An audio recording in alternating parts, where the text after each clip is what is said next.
ओम शांति। समय की समीपता प्रमाण मधुबन घर से जून मास के लिए विशेष पुरुषार्थ आया।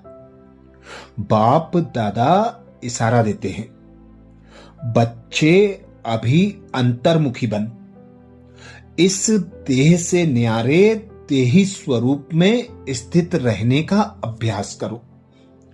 अंतर्मुखी हो कार्य करो तो अनेक प्रकार के विघ्नों से, व्यर्थ संकल्पों से, पुरानी दुनिया के प्रभाव से बच जाएंगे। इससे समय की भी बचत होगी और आत्मा रूपी नेत्र भी पावरफुल बनता जाएगा। अंतर्मुखी रहने से आत्माओं का आह्वान करना, आत्माओं से रूरुहान करना, आत्माओं के संस्कार स्वभाव को परिवर्तन करना, आत्माओं का बाप से कनेक्शन जुड़वाना, ऐसे अनेकानेक सूक्ष्म रूहानी लीलाओं का अनुभव होगा। इसके लिए बाबा कहते, ब्रह्मा बाप समान एकांत प्रिय बनो।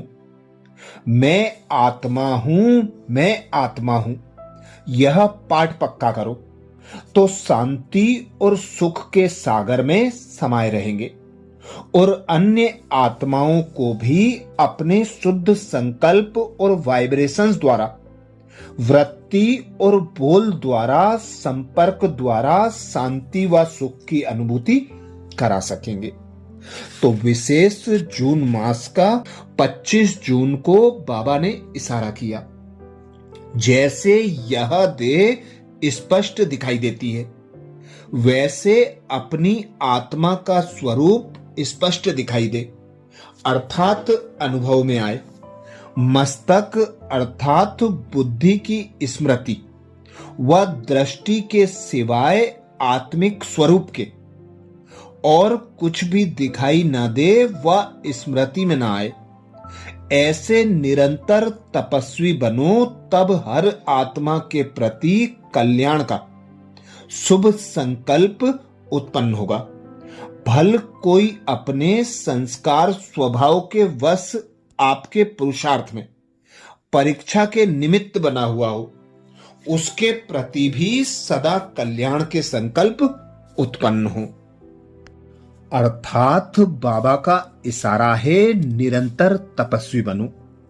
जितना जितना देह से, देह भान से, देह की दुनिया से, देह के संबंध से, सुख सुविधा के साधनों से स्वयं को न्यारा आत्मा अनुभव करेंगे, उतना ही हम स्वयं की स्व स्थिति में स्थित होकर औरों को भी आत्मिक स्थिति का भान करा सकेंगे। 26 जून को बाबा ने इशारा किया, जैसे अनेक जन्म अपने देह के स्वरूप की स्मृति नेचुरल रही, वैसे ही अपने असली स्वरूप की स्मृति का अनुभव थोड़ा समय भी नहीं करेंगे क्या? यह पहला पाठ कंप्लीट करो, तब अपनी आत्म अभिमानी स्थिति द्वारा सर्व आत्माओं को साक्षात्कार कराने के निमित्त बनेंगे। अर्थात जितना जितना अंतर्मुखी होकर स्वयं को आत्मा अनुभव करेंगे, उतना आत्मा की स्मृति नेचुरल होती जाएगी। जिस प्रकार 63 जन्म देह की स्मृति नेचुरल रही, ऐसे ही बाबा कहते, अब अंतिम एक जन्म में, अंत के भी अंत समय में आत्मा के स्वरूप में टिकने का निरंतर अभ्यास करो। 27 जून को बाबा ने इशारा किया, किसी कमजोर आत्मा की कमजोरी को ना देखो। यह स्मृति में रहे कि वैरायटी आत्माएं हैं, सबके प्रति आत्मिक दृष्टि रहे। आत्मा के रूप में उनको स्मृति में लाने से पावर दे सकेंगे। आत्मा बोल रही है, आत्मा के यह संस्कार हैं। यह पाठ पक्का करो तो सबके प्रति शुभ भावना रहेगी। 28 जून को बाबा ने इशारा किया, आत्मा शब्द स्मृति में आने से ही रूहानियत के साथ शुभ भावना भी आ जाती है, पवित्र दृष्टि हो जाती है।